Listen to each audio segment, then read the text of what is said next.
Namaste. Welcome to the morning assembly.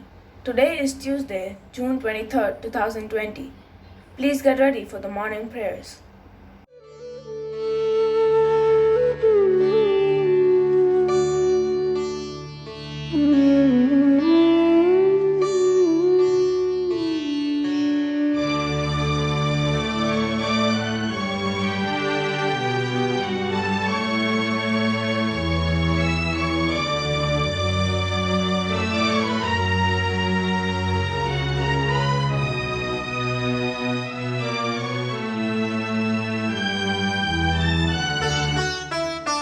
अच्युतं केशवं कृष्णदामोदरं रामनारायणं जानकीवल्लभम्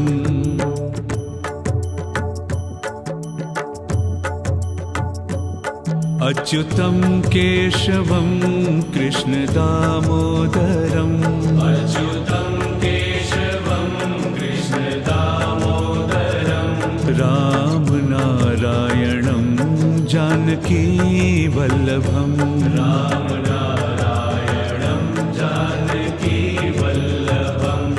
कौन कहते हैं भगवान आते नहीं कौन कहते हैं भगवान आते नहीं तुम मीरा के जैसे बुलाते नहीं तुम मीरा के जैसे बुलाते नहीं अच्युतं केशवं कृष्णदामोदरम् अच्युतं केशवं कृष्णदामोदरम् रामनारायणं जानकीवल्लभम् रामनारायणं जानकीवल्लभम्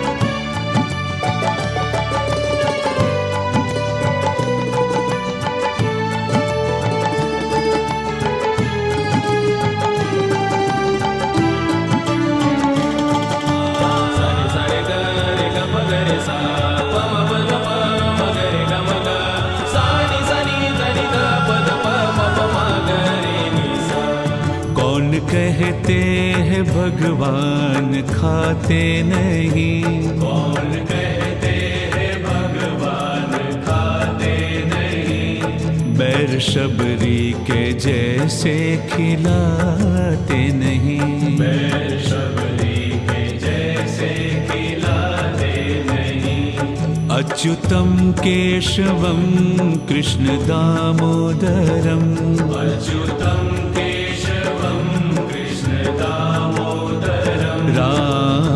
रामनारायणं जानकीवल्लभम् रामनारायणं जानकीवल्लभम्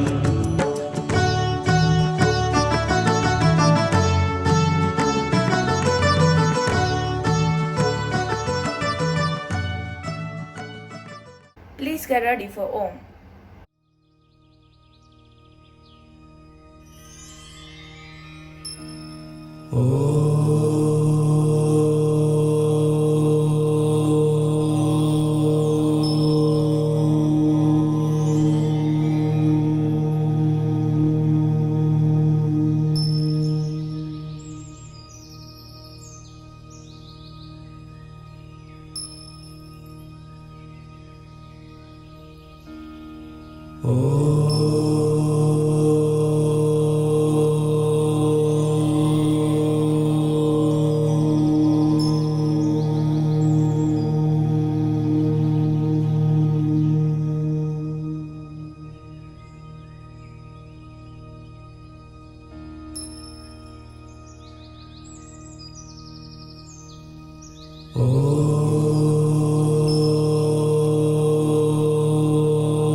The theme for this assembly is based on fashion and fashion industry and its impact on various elements and stakeholders.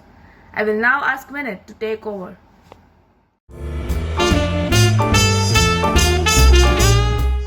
Today, we focus on the clothing industry. More importantly, fashion. So, what exactly is fashion? Fashion basically is a form of expression and it says a lot about what kind of a person you are. The clothing production has roughly doubled worldwide since the year 2000, as 60% more garments were bought in 2014 than the year 2000, and the clothes were kept for half as long only. Until the mid 20th century, the fashion industry ran on for 4 seasons. So the designers would work many months ahead to plan for each season and predict what they believed the customers would want. However, today the fashion cycles are moving faster than ever. For example, in Europe, fashion companies went from an average offering of 2 collections per year to 5 in 2011. With people wanting to be as expressive as ever, fast fashion has taken the clothing industry by a storm. Fast fashion is a series of chain retailers who make trendy clothes quick, cheap, and disposable. It has been successful in catering to a huge market at low cost.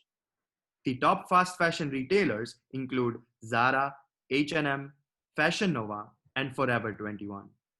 If you check your wardrobe today, most of the garments you own are from these fast fashion companies.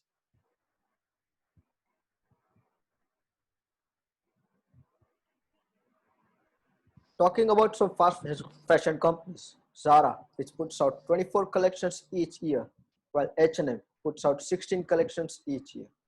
By creating new, desirable styles weekly, these brands are able to create massive amounts of clothing and make sure that the customer never tires of their store's inventory.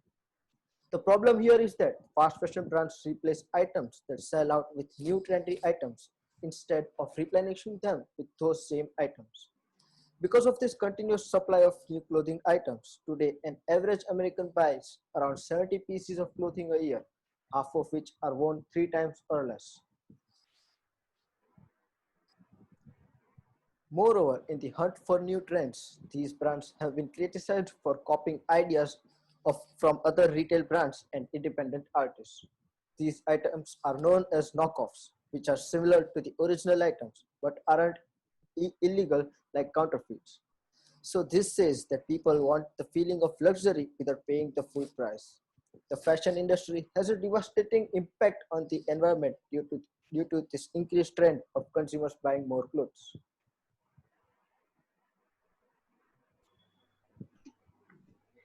Fashion has quite a lot of harmful effects on the environment that many of us are unaware of. Here is an insight into what fashion does to our environment.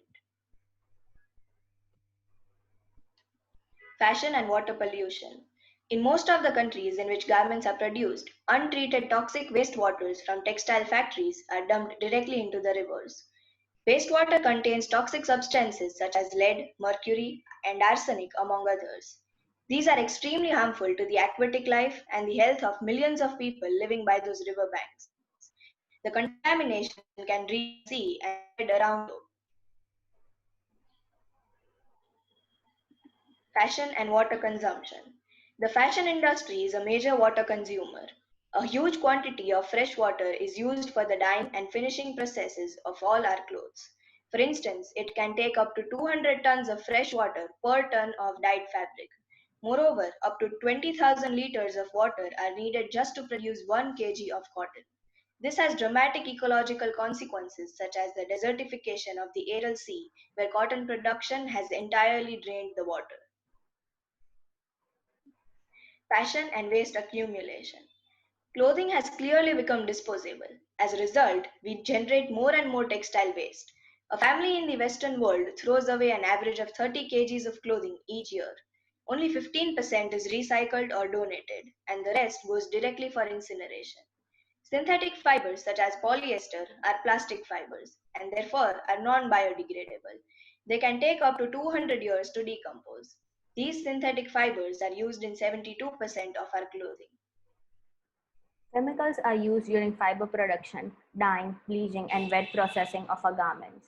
The heavy use of chemicals in cotton farming causes diseases and premature death among cotton farmers. Moreover, studies show that certain chemical substances contained in pajamas can be found in a child's urine 5 days after wearing those pajamas for one night. Synthetic fibers, used in majority of our clothes, are made from fossil fuel, making production much more energy intensive and generating a lot of greenhouse gases.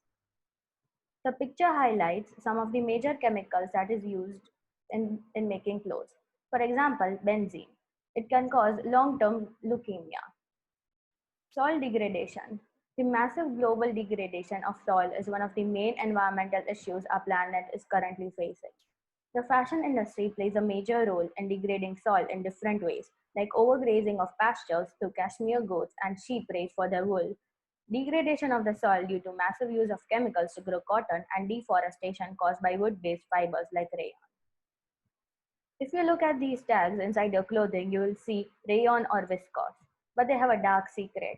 They're often made from old growth trees that are from endangered rainforests. Here's how trees are turned into fashion. A dissolving pulp mill situated near a forest takes a tree, adds chemicals, and produces what's called dissolving pulp. The pulp goes through the viscose producer who makes it into a staple fiber, which is then sent to a dyer or spinner. Next, it's made into a textile which is sold to fashion brands. It finally lands as a ruffled blouse or sheet dress in your favorite store.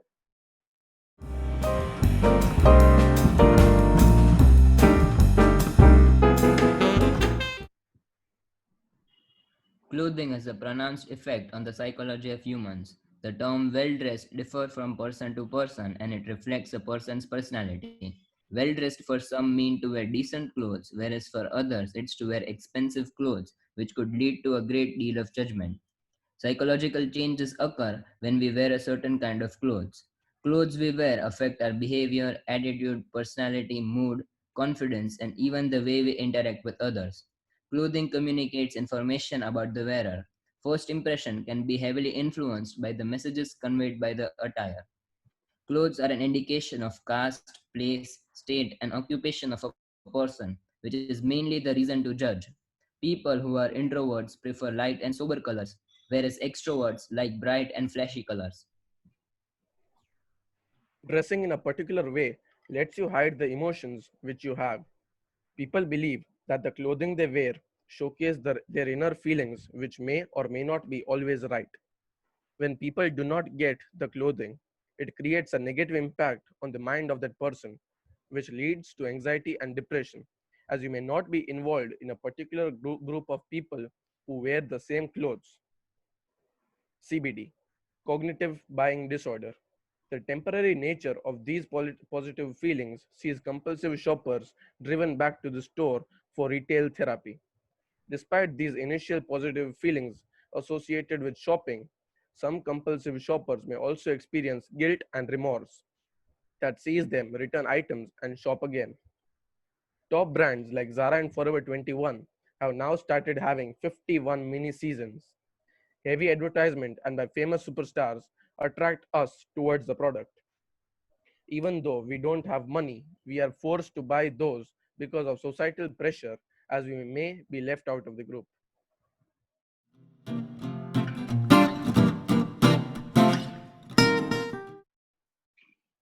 The fast growing fashion industry has had a significant consequence on us as well as the environment. Following are the solutions we researched and brainstormed that could be implemented on a personal level such that our personal impact on the environment can be reduced.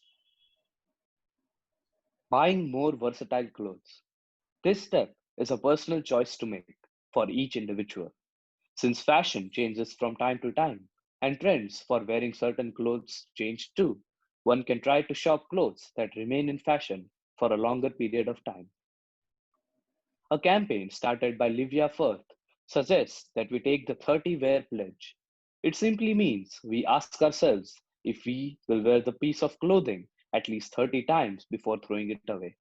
This way, we could restrict the number of clothes we buy in a year and subsequently save money to buy better quality clothes. Buying clothes from particular brands that are globally acknowledged to be sustainable. The malpractices of certain brands and their impact on the environment is huge. If we stop using their products, they would be forced to bring a change in their practices, leading to positive growth in terms of stopping their environmental impact. This can be actively led to environmentally friendly setups for clothing companies. Furthermore, do not throw your clothes out. Each year, most of us throw out our clothes or end up wearing them too much and feel the need to change our style. Throwing our clothes into trash is an absolute waste of resources. Approximately 10.5 million tons of textile waste fills the American landfills every year. This can be stopped by simply donating our clothes to charity. Moreover, if one outgrows them, one can simply pass them on to their younger family members, such that they are utilized. Spoiled clothes that cannot be used at all can be cut and reused to make art pieces or rags for cleaning. We could also borrow and rent clothes. Living in India, a country full of festivals like Navratri, one tends to buy a lot of traditional clothing that isn't utilized after the festival gets over. An alternative to this is renting clothes for a given festival. It can save a lot of money spent on clothes as well as help us reduce the number of clothes we buy in a year, particularly leading to an improved and lesser environmental impact.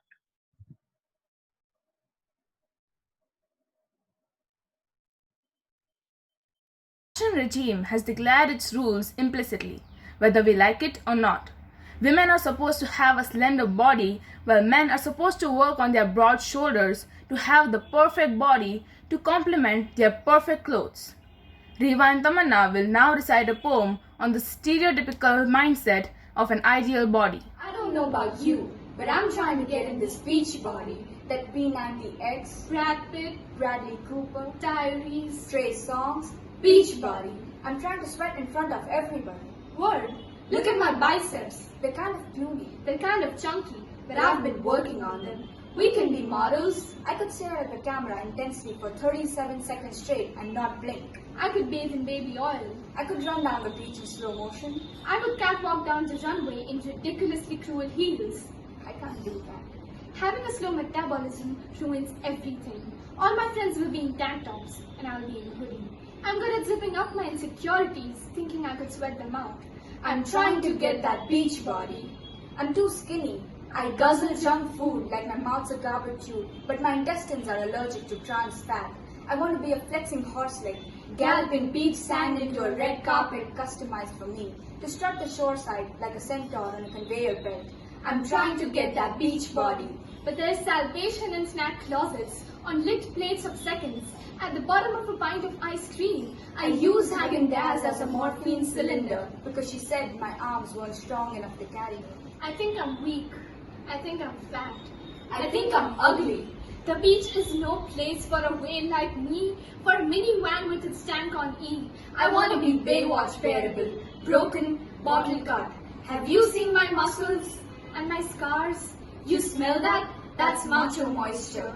My hour-long workout routine consists of 5 minutes of push-ups on my bedroom floor, a denial mirror repelling my lanky limbs. 5 minutes of keeping my chin high above the bar of self-doubt. 10 minutes of placing hundreds of pounds of failure on my chest so that it becomes the elephant in the room. 10 minutes of jogging with ghosts, chuckling at my chunky thighs. And I'll smile, knowing that I'll soon be able to fit into my old butt pants. 30 minutes thinking that sweat is a masculinity cloak. And I'm wary from trying to work out my rational fears, shove the imperfections I should be proud of underwater. My gap-toothed smile, my frizzy hair, my funny-shaped head, the extra weight that kept me grounded, the missing pounds that make me a kite, flailing free through the wind, not bound by muscle. So yes, I'm trying to get in this beach body, that Channing Tatum, David Beckham, LL Cool J, beach body. But we're tired. And we're exhausted from trying to be something we're not.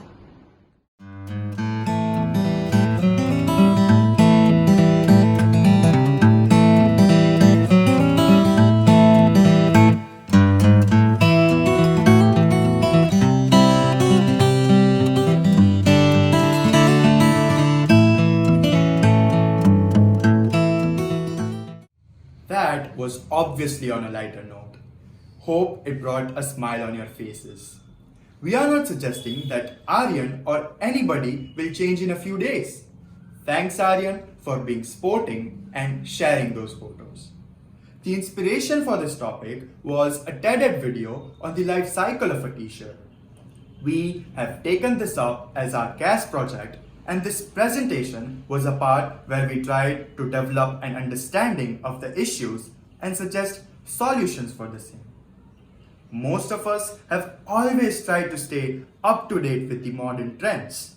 However, working on this presentation opened up us to the fact that our world and its natural resources are being impacted just because we want to express ourselves in a better way, making us more caring and balanced. We enhanced our knowledge, took risks and challenges in the way we recorded the presentation and the recitations.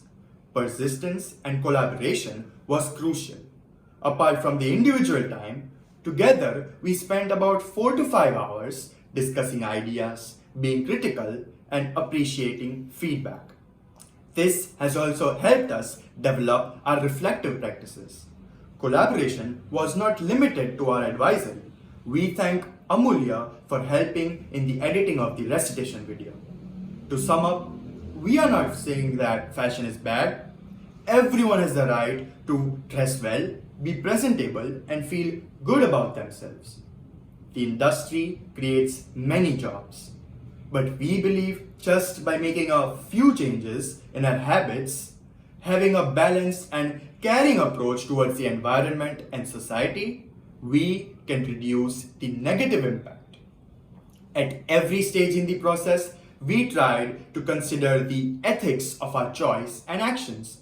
Our suggestions, we hope, will help address global issues locally in a small way. I hope that this presentation was informative and that all of you will share this with your friends and family. Thank you and have a nice day.